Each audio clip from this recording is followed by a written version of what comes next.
De retour sur le plateau de la matinale, nous allons nous intéresser à l'une des conséquences de ce conflit israélo-palestinien. Le député La France Insoumise, Thomas Porte, qui qualifie Israël d'État terroriste. Gauthier, eh bien cela s'est produit, je le disais, lors de la manifestation dite pro-palestinienne qui s'est passée samedi à Paris. Manifestation de samedi, donc interdite à la fois par le préfet et confirmée par le tribunal administratif. En fait, la crainte des autorités, c'est que cette manifestation pro-palestinienne soit en fait une manifestation pro-Hamas déguisée. Et effectivement, on a entendu des propos faisant l'apologie du terrorisme, qualifiant le Hamas de groupe de résistance, parfois même des propos aussi antisémites. Je vous renvoie vers le compte Twitter de Frédéric Aziza, journaliste qui est allé sur place. Et parmi les manifestants, donc, il y avait Thomas Porte, député LFI, avec son écharpe tricolore. Thomas Porte, vous savez, c'est ce député qui a été exclu 15 jours de l'Assemblée nationale après avoir déclenché une scène de tumulte parce qu'il avait mis son pied sur un ballon à l'effigie d'Olivier Dussopt, ministre du Travail. Ça s'était produit pendant les débats sur la réforme des retraites. Et donc, il a été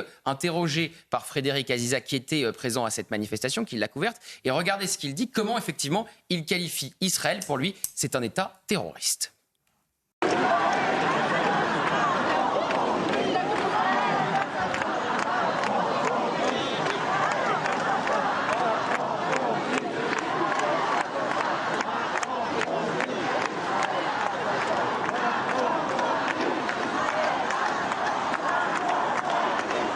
Pourquoi vous êtes là, monsieur Porte? C'est les crimes de guerre du gouvernement israélien. Et les massacres du Hamas? On a condamné tous les crimes de guerre. Les massacres du Hamas? Pardon?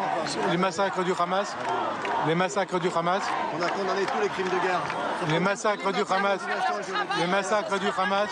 On les condamne, on condamne tous les crimes de guerre. Et le terrorisme du Hamas? Vous condamnez le terrorisme d'État d'Israël? Et le terrorisme du Hamas? Le terrorisme du Hamas? C'est de la résistance, c'est pas du terrorisme. Tu fais pas de la provoque, arrête. Arrête. Voilà, il demande à Frédéric Aziza s'il condamne le terrorisme de l'État d'Israël. Il explique qu'il n'est pas à géométrie variable, Thomas Porte. Il est complètement à géométrie variable, puisque ce mot terroriste, il l'emploie pour Israël, alors qu'il ne l'a jamais employé pour le Hamas. Jamais. Donc là, si vous voulez, les masques tombent. Il s'est trahi. Il essayait de nous faire croire qu'il condamnait tous les crimes de guerre. Il le redit dans cette vidéo, ce qui permettait à LFI de renvoyer dos à dos le Hamas et Israël, de mettre un signe égal entre une démocratie et un groupe terroriste, ce qui avait déjà de quoi choquer et a déclenché une polémique dans toute la classe politique. Avec cette déclaration, en fait, on comprend que ça va au-delà, c'est pire. Israël, pour Thomas Porte, c'est pire que le Hamas. Il fait une hiérarchie et il met Israël, eh bien, si vous voulez, en dessous du Hamas. Pour lui, le Hamas, c'est pire qu'Israël. Vous voyez la hiérarchie que fait donc le député LFI qui se trahit dans cette vidéo. Et ce n'est pas la première fois, Gauthier, que des députés LFI participent à des manifestations interdites. Oui, c'est une habitude. On peut parler de la manifestation en juillet dernier d'Assa Traoré, où on avait entendu « Tout le monde déteste la police ». Puis évidemment, celle à Sainte-Soline, c'est sans doute celle qui a le plus choqué. Il y avait des députés LFI, écolos, avec leur écharpe tricolore, alors que les gendarmes ont juste subi l'enfer. Gérald Darmanin avait dit on a tenté d'abattre des gendarmes ce week-end. Ils avaient été caillassés, des cocktails Molotov, etc.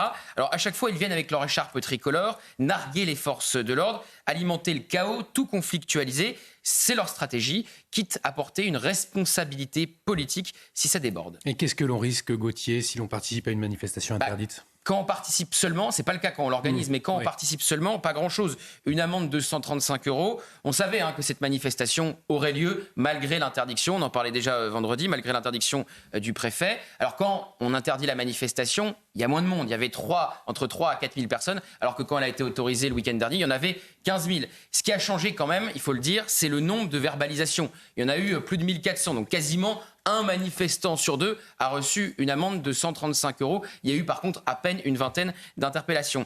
Ce qui rappelle encore une fois la phrase de Winston Churchill. Ça s'est vérifié samedi dans les rues de Paris. En France, tout est permis, même ce qui est interdit.